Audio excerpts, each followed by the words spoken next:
Everyone, good morning. आप सभी लोगों का बहुत बहुत स्वागत है आज की इस हमारे क्लास में, जिसमें कि हम लोग 15 क्वेश्चंस को डिस्कस करेंगे। तो सभी लोग जल्दी से जुड़ जाएंगे। एक बार क्लास को आप लोग शेयर कर देंगे। जो लोग भी क्लास में पहली बार जुड़े हैं तो चैनल को सब्सक्राइब करेंगे। यदि आपने अभी तक नहीं किया हुआ है, बेल आइकन को भी प्रेस करेंगे ताकि वीडियो को नोटिफिकेशन डेली आप सभी लोगों को मिल सके। उम्मीद है सभी लोग स्वस्थ होंगे, अच्छे से आप सभी लोगों की पढ़ाई चल रही होगी। तो चलते हैं बिना देरी के हुए फर्स्ट क्वेश्चन की तरफ। पहला प्रश्न देखिए क्या रहने वाला है। तो नवजात शिशु में पीलिया के उपचार हेतु निम्न थेरेपी का प्रयोग किया जाता है। तो इसमें से कौन सी थेरेपी का प्रयोग जो है किया जाता है? तो जल्दी से आप लोग आंसर करेंगे। एक बार क्लास को आप लोग शेयर करेंगे।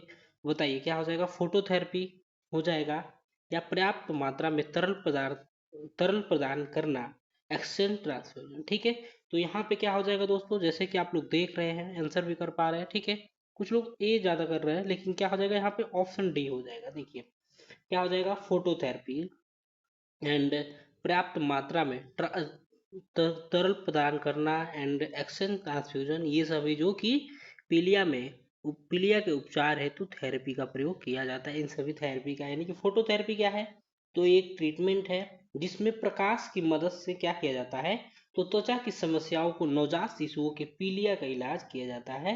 ठीक है, देखिए इसके फायदे क्या होते हैं। त्वचा में जो सूजन होते हैं वो कम हो जाते हैं, त्वचा की लालिमा और खुजली में सुधार आता है। ठीक है, सोराइसिस एंड एक्सिमा और ठीक है इन सब जैसी त्वचा की समस्याएं में आराम मिलता है। नवजात शिशुओं को पीलिया का इलाज होता है। ठीक है, यहाँ पे ध्यान रखिएगा। और यदि आपसे पूछा जाए कि ट्यूबलाइट कौन कौन से कलर का प्रयोग किया जाता है और कितने, ठीक है, कितने कितने ट्यूबलाइट का प्रयोग किया जाता है और कलर कौन कौन सा होता है, तो आप लोग ऑफलाइन कमेंट बॉक्स में बताएंगे।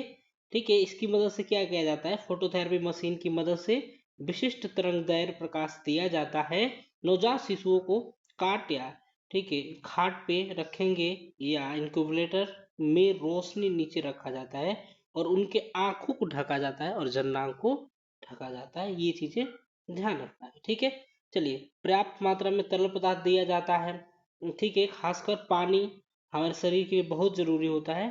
ठीक है, इसलिए इसको ठीक है तरल पदार्थ को दिया जाता है। एक्सचेंज ट्रांसफ्यूजन क्या है, तो एक चिकित्सा प्रक्रिया होता है जिसमें क्या होता है, रोगी के खून को निकालकर उसे डोनर से मिले खून या प्लाज्मा में बदल दिया जाता है। ठीक है, तो ये ध्यान रखिएगा। एक्सचेंज ट्रांसफ्यूजन भी आप लोग को पता चल गया। तरल पदार्थ देते रहना चाहिए, जैसे ज्यादा मात्रा में पानी। चलिए बताएंगे, खसरे का टीका, ठीक है, टीका बच्ची को किस आयु में दिया जाता है? कौन से एज में खसरे का टीका बच्चे को दिया जाता है? 6 महीने की आयु पर, 10 सप्ताह की आयु पर, 9 से 12 महीने की आयु पर, या सभी? तो जल्दी से बताइए यहाँ पे, खसरे का टीका बच्चे को किस आयु में दिया जाता है? तो सेकंड का क्या हो जाएगा दोस्तों यहाँ पे, ठीक है, ऑप्शन बी हो जाएगा, सॉरी ऑप्शन सी हो जाएगा ना यहाँ पे, 9 से 12 माह की आयु पे दिया जाता है। सभी नहीं होगा, सभी गलत हो जाएगा। ठीक है, कई जगह आप लोगों को देखने को मिलेगा क्या, तो खसरे का जो टीका है 9 से 15 माह। ठीक है, 9 से 15 माह भी कई जगह दिखेगा। और यहाँ पे ऑप्शन के अकॉर्डिंग क्या हो जाएगा आपका, 9 से 12 माह में दिया जाता है वैक्सीन। ठीक है, ध्यान रखिएगा। चलिए आगे बढ़ेंगे, नेक्स्ट क्वेश्चन को देखेंगे। एक बार क्लास को सभी लोग शेयर करेंगे, वीडियो को आप लोग लाइक कर दीजिए जल्दी से, बिना देरी के लाइक करेंगे। बताएंगे स्तनपान कब शुरू कर देना चाहिए? ठीक है, आसान क्वेश्चन है आप लोगों के लिए। ठीक है, यानी कि 1 घंटे के, उसी के जन्म के 1 घंटे के भीतर, जन्म के 1 से 24 घंटे के भीतर, ये तो बिल्कुल गलत है जी। ठीक है, जन्म के 24 घंटे बाद, ये तो गलत ही है।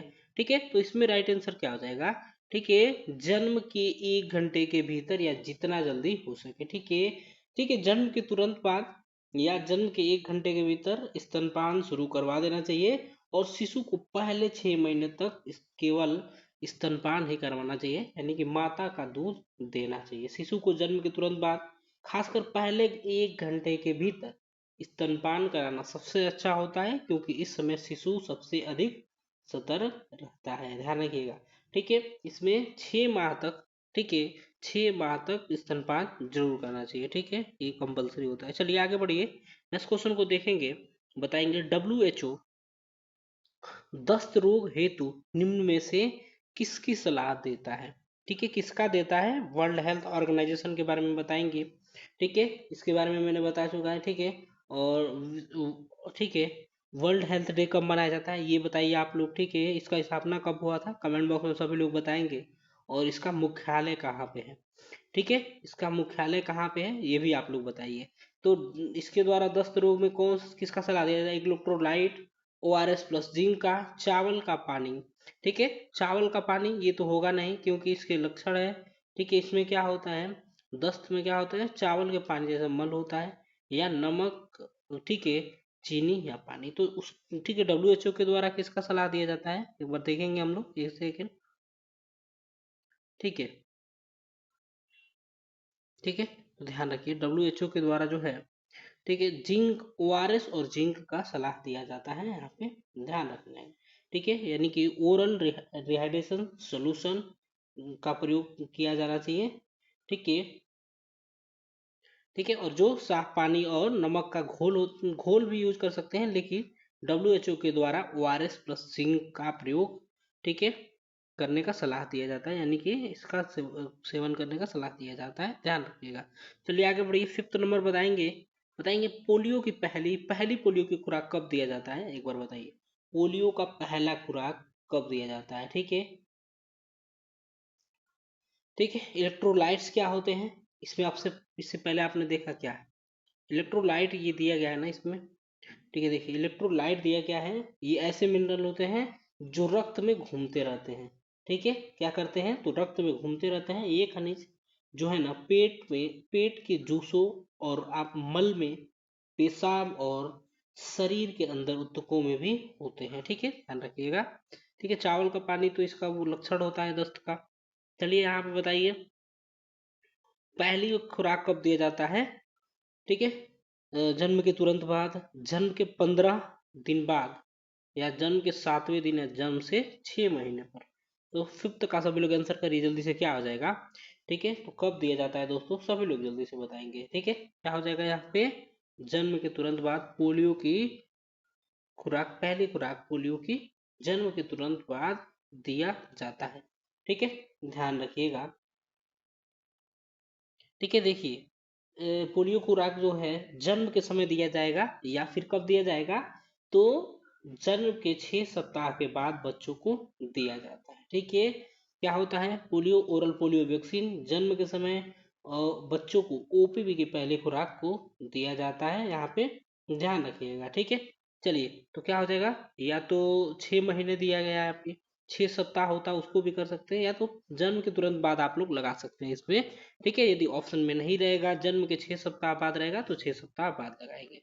कौन सी बीमारी कुपोषण में जानलेवा हो सकती है? तो इसके ऑप्शन के अकॉर्डिंग आप लोगों को बताना है कि कुपोषण में कौन सी बीमारी जो है, ठीक है, सॉरी, जानलेवा हो सकती है। बताइए सभी लोग। टिटनस है, अनीमिया है, खसरा है, या पोलियो है? तो कुपोषण में यहाँ पे सभी लोग जल्दी से बताइए क्या हो जाएगा? तो ऑप्शन हो जाएगा सी। क्या हो जाएगा दोस्तों? एक बार सभी लोग जल्दी से क्लास को शेयर करेंगे और बता दीजिए voice quality and video quality clear है कि नहीं, आप लोगों के पास अच्छे तरीके से आ रहा है कि नहीं मेरा आवाज। ठीक है, और यहाँ पे देखिए क्या हो जाएगा। ठीक है, खसरा हो जाएगा, यानी कि ठीक है, खसरा जो है क्या होता है? कुपोषण में जानलेवा हो सकता है। देखिए इसमें क्या होता है, मैरास्मस या क्वाशोरकर जो है, जैसे कि प्रोटीन ऊर्जा कुपोषण के कारण गंभीर, इसमें क्या होता है? गंभीर रूप से जानलेवा भी हो सकता है, यहाँ पे ध्यान रखना है आप लोगों को। ठीक है, चलिए आगे बढ़िए। टिटनस बताइए कैसे होता है? एनीमिया, ठीक है, आयरन की कमी के कारण होगा। पोलियो, ठीक है, पोलियो के बारे में भी आप लोग कमेंट बॉक्स में अच्छे से लिखेंगे। ठीक है, यहाँ पे देख लिए। ठीक है, इसे क्या धनुष स्तंभ कहा जाता है, या लॉकजॉ भी इसे कहा जाता है। टिटनस को क्या लॉकजॉ भी कहा जाता है। बैक्टीरिया के कारण होने वाला एक संक्रमण है जो कि मांसपेशियों में दर्द वाली ऐंठन पैदा कर, ठीक है, इसमें क्या मौत भी, मृत्यु भी हो सकती है किसी की। ठीक है, मृत्यु भी हो सकती है। ठीक है, इसको ध्यान रखना है आप लोगों को। ठीक है, रक्ताल्पता जिसे एनीमिया कहेंगे, यानी कि खून की कमी, क्या होता है? यह एक ऐसी स्थिति है जिसमें रक्त में पर्याप्त मात्रा में लाल, ठीक है, रक्त कोशिकाएं नहीं होती, यानी कि RBC। ठीक है, रक्त में पर्याप्त मात्रा में नहीं होती है एनीमिया में। एनीमिया में लाल रक्त कोशिकाओं की कमी या कारण, ठीक है, दुर्लभ कोशिकाओं के कारण होती है। इसमें क्या होगा, तो शरीर के अंगों को कम ऑक्सीजन पहुंचता है, ठीक है, ठीक है, शरीर के अंगों को कम ऑक्सीजन पहुंचता है। पोलियो सभी लोगों को पता है, एक वायरस है जिसके कारण लकवा हो सकता है। इसे पोलियो के टीके के द्वारा आसानी से रोका जा सकता है, ठीक है। चलिए 7 नंबर को देखेंगे, बताएंगे निम्न में से किसकी कमी के कारण एनीमिया होता है। तो सभी लोग बताएंगे किसकी कमी के कारण एनीमिया होता है, बता दीजिए। कैल्शियम, फास्फोरस, आयरन या आयोडीन। तो सभी लोग बताइए जल्दी से, क्या हो जाएगा 7 का, बताइए 7वें नंबर का राइट आंसर क्या हो जाएगा, ठीक है। तो ऑप्शन क्या हो जाएगा यहाँ पे, सी हो जाएगा, ठीक है, आसान क्वेश्चन है। आयरन की कमी के कारण, यानी कि देखिए एनीमिया जो जिसे रक्ताल्पता कहते हैं, आमतौर पे आयरन यानी कि लोहा की कमी के कारण होता है, लेकिन विटामिन B12 और, ठीक है, फोलेट की कमी के कारण भी हो सकता है। तो कल आपसे मैंने पूछा था विटामिन B12 के बारे में, ठीक है, तो इसका रासायनिक नाम क्या होता है, साइनोकोल्बामीन होता है। साइनोकोल्बामीन, इसमें कोबाल्ट की मात्रा, ठीक है, इस विटामिन की कमी के कारण कोबाल्ट की मात्रा कम हो जाती है शरीर, ठीक है। तो देखिए आयरन की कमी के कारण क्या होगा, तो आयरन की कमी से हीमोग्लोबिन का उत्पादन कम होता है, ठीक है। अभी आपको मैंने बताया कि जैसे कि क्या होगा, ऑक्सीजन कम जाएगा तो हीमोग्लोबिन के द्वारा ऑक्सीजन जाता है, ठीक है। तो हीमोग्लोबिन का उत्पादन कम हो जाता है और लाल रक्त कोशिकाओं को ऑक्सीजन ले जाने में, ठीक है, क्या हो जाता है, लाने में मदद करता है। जो कि लाल रक्त कोशिकाएं होती है, आरबीसी होती है, ठीक है, वो क्या करती हैं, तो ऑक्सीजन को ले जाने में मदद करती है, ध्यान रखिए। यहाँ पे विटामिन B12 की कमी के कारण भी होता है, तो विटामिन B12 की कमी के कारण भी लाल रक्त कोशिकाओं का उत्पादन प्रभावित होता है, यानी कि कमी आ जाता है, ठीक है। एंड देखिए फोलेट क्या होता है, तो विटामिन B9 होता है, ठीक है। फोलेट क्या होता है आपका, ठीक है, फोलेट की कमी के कारण भी होता है एनीमिया। तो फोलेट क्या होता है, विटामिन B9 होता है, ठीक है। विटामिन B9 की कमी के कारण एनीमिया का कारण भी बन सकता है, ठीक है। ये चीजें ध्यान रखना है आप लोगों को। कैल्शियम पता ही है, एक खनिज है जो कि हड्डी और दांतों के लिए जरूरी होता है हमारे शरीर में। फास्फोरस क्या करेगा, तो ये हड्डी और दांतों का निर्माण में मदद करता है, ठीक है। आयोडीन पता है, आयोडीन के कारण क्या होता है, तो आयोडीन की कमी के कारण क्या होता है, गलगंड होता है, ठीक है, ठीक है। ये क्या करता है कि थायराइड हार्मोन के उत्पादन के लिए महत्वपूर्ण होता है, जो शरीर के चयापचय वृद्धि और विकास को नियंत्रित करता है, ठीक है। सभी लोग और बताएंगे आयोडीन की कमी के कारण क्या होता है, तो घेघा रोग होता है, जिसे गलगंड भी कहा जाता है जी। चलिए आगे बढ़ेंगे, बताएंगे नेक्स्ट क्वेश्चन को, निम्नलिखित में से कौन सा मिनरल थायराइड हार्मोन के संश्लेषण के लिए आवश्यक है। तो इसमें से कौन सा मिनरल है जो कि थायराइड हार्मोन के संश्लेषण के लिए आवश्यक होता है, बताएंगे। कैल्शियम, फास्फोरस, आयरन या आयोडीन। तो क्या हो जाएगा दोस्तों, यहाँ पे 8वें नंबर का राइट आंसर क्या हो जाएगा, ऑप्शन डी हो जाएगा जी, ठीक है, ऑप्शन डी हो जाएगा। यानी कि मिनरल थायराइड हार्मोन जो है संश्लेषण, ठीक है, इसके तो आयोडीन के संश्लेषण के लिए आवश्यक होता है।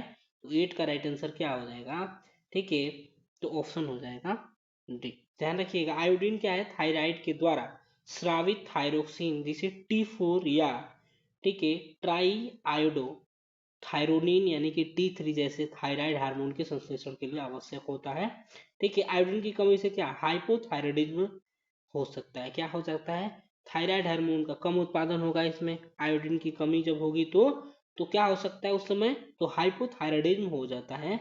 आयोडीन युक्त नमक और समुद्री भोजन जैसे भोजन से आयोडीन प्राप्त किया जा सकता है, ठीक है, नमक से प्राप्त किया जाता है। जैसे टाटा आपने पढ़ा होगा, उसमें पहले ही प्रचार में देता है आयोडीन युक्त नमक टाटा, ठीक है, देश का एकमात्र नमक, ठीक है। तो ऐसे लिखा जाता है। चलिए तो आयोडीन हो जाएगा यहाँ पे। चलिए आगे बढ़िए, नेक्स्ट क्वेश्चन, आयरन की कमी से क्या होता है, बताएंगे। अभी मैंने बताया एनीमिया होता है, बताएं निम्नलिखित में से किसकी कमी से गलगंड या गोइटर रोग होता है।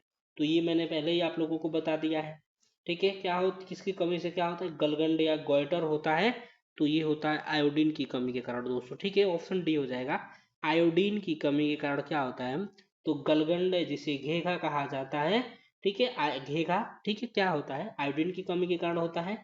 तो गलगंड क्या है, तो गलगंड जो है ना थायराइड ग्रंथि के बढ़ने की स्थिति है, जो कि गर्दन, ठीक है, गर्दन में स्थिति होती है, ठीक है। देखिए एक बड़ा सा बॉल की तरह यहाँ पे हो जाता है, ठीक है, गर्दन के पास निकल जाता है, ठीक है, बॉल की तरह बड़ा सा आकार में मांस निकल जाता है, ठीक है, उसे ही कहा जाता है क्योंकि जब मैं छोटा था तो किसी को हो गया था हमारे यहाँ, ठीक है, एक दादी थी, दूर की दादी मतलब दूसरे दूसरे मोहल्ले की। तो हम लोग देखते थे तो उनको डर जाते थे, छोटे थे तो देखते थे ये क्या हुआ है सब, मतलब देखिए छोटे रहते हैं तो कुछ चीजें जो असामान्य आप लोग देखेंगे ना, ठीक है, तो आपको ऐसे ही लगेगा, अजीब लगेगा, ठीक है, वैसे ही अजीब लगता था उनको देखने में। ठीक है, तो क्या हो जाएगा यहाँ पे, ऑप्शन क्या हो जाएगा, डी हो जाएगा, आयोडीन हो जाएगा।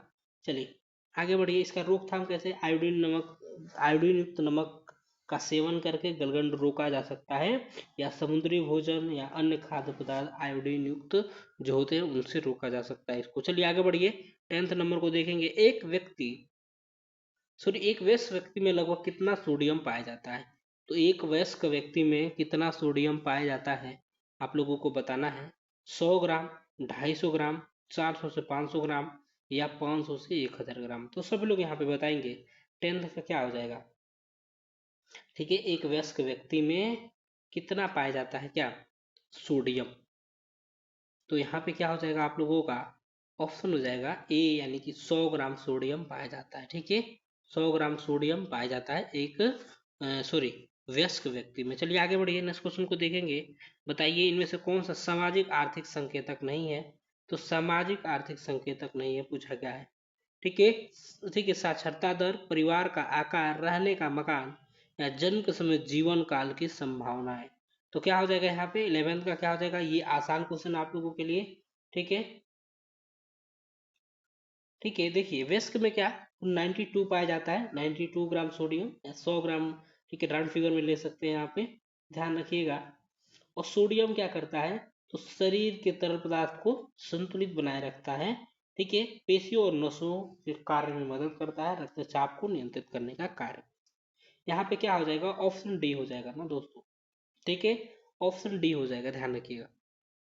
यानी कि जन्म के समय जीवन की संभावनाएं, ठीक है, जीवन काल की संभावना जो है हो जाएगा आप लोगों का, यानी कि सामाजिक आर्थिक संकेतक नहीं है। ठीक है, जन्म के समय जीवन प्रत्याशा का मतलब क्या है, अगर वर्तमान मृत्यु दरें बनी रहे तो एक नवजात शिशु औसतन कितने वर्ष तक जीवित रह सकता है। ठीक है, तो यहाँ पे ध्यान रखिएगा। ठीक है, चलिए आगे बढ़िए, नेक्स्ट क्वेश्चन को देखेंगे। बताइए किशोरों के बीच मृत्यु का प्रमुख कारण कौन सा है, आप लोग बताइए दोस्तों। किशोरों के बीच मृत्यु का प्रमुख कारण कौन सा है दोस्तों, बताएंगे। तनाव संबंधी बीमारी, आत्महत्या, संक्रामक रोकथाम, या दुर्घटनाएं। तो आंसर करिए क्या हो जाएगा, सभी लोग बताएंगे। 12th का क्या हो जाएगा दोस्तों, 12 नंबर का, 12 का क्या हो जाएगा यहाँ पे, तो ऑप्शन बी हो जाएगा, यानी कि आत्महत्या हो जाएगा। देखिए क्या पूछा जा रहा है, किशोरों के बीच मृत्यु का प्रमुख कारण इनमें से कौन सा है, तो आत्महत्या हो जाएगा। यहाँ पे ध्यान रखिएगा कि क्योंकि खुदकुशी ज्यादा लोग करते हैं, ध्यान रखिएगा। ठीक है, आत्महत्या, उसके बाद ठीक है, पारस्परिक हिंसा हो सकता है, यहाँ पे ध्यान रखिएगा। आत्महत्या किशोरों की मृत्यु का, ठीक है, सबसे बड़ा कारण हो सकता है यहाँ पे। ठीक है, या इसमें क्या लगा सकते हैं बताइए, आत्महत्या और दुर्घटना भी होता है ना। ठीक है, ठीक है, इसमें आप लोग क्या लगाएंगे, ठीक है, आत्महत्या लगाएंगे या दुर्घटना। ठीक है, तो आत्महत्या को आप लोग लगाएंगे यहाँ पे। ठीक है, या इसमें क्या करिए आप लोग, ठीक है, इसमें चेंजेस कर दीजिए। ठीक है, सबसे ज्यादा क्या होता है, दुर्घटना होता है, सॉरी, इसमें क्या ऑप्शन डी आप लोग लगा लीजिए। ठीक है, दुर्घटनाएं जो है सबसे प्रमुख कारण है किशोरों में मृत्यु का। सबसे बड़ा कारण क्या होता है, जिसमें सड़क यातायात दुर्घटनाएं, या डूबना होता है, या पानी में डूब गए, या कहीं भी डूब गए। दूसरे स्थान पे इसको हम लोग आत्महत्या को रखेंगे। ठीक है, यानी कि दूसरा जो है, ठीक है, मृत्यु का दूसरा सबसे बड़ा कारण क्या मान सकते हैं हम लोग, आत्महत्या को मान सकते हैं। तब हम लोग तनाव संबंधी यानी कि डिप्रेशन जैसी समस्याओं को मानेंगे। चलिए आगे बढ़िए, 30 नंबर बताइए क्या हो जाएगा, रेबीज का रोग निरूपक है। तो रेबीज का रोग निरूपक कौन सा है। ठीक है, तो क्या हो जाएगा, रेबीज जो है संक्रमित जानवरों के काटने, खरोचने या लार के संपर्क में आने से फैलती है। रेबीज वायरस आमतौर पे क्या होता है, पागल जानवरों की लार में पाया जाता है। जैसे कुत्ता काटेगा ना, ठीक है, कुत्ता काटेगा तो जैसे क्या हो जाएगा, कुत्ते हो जाएंगे, चमगादड़ काट लिए, बंदर, बिल्ली, ठीक है, लोमड़ी, सियार या भेड़िया, ये सभी के काटने से फैलता है। ये चीजें ध्यान रखेंगे। ठीक है, इसके फैलने का, काटने से फैलेगा। संक्रमित जानवर के लार के संपर्क में यदि आ जाएंगी तो फैलेगा।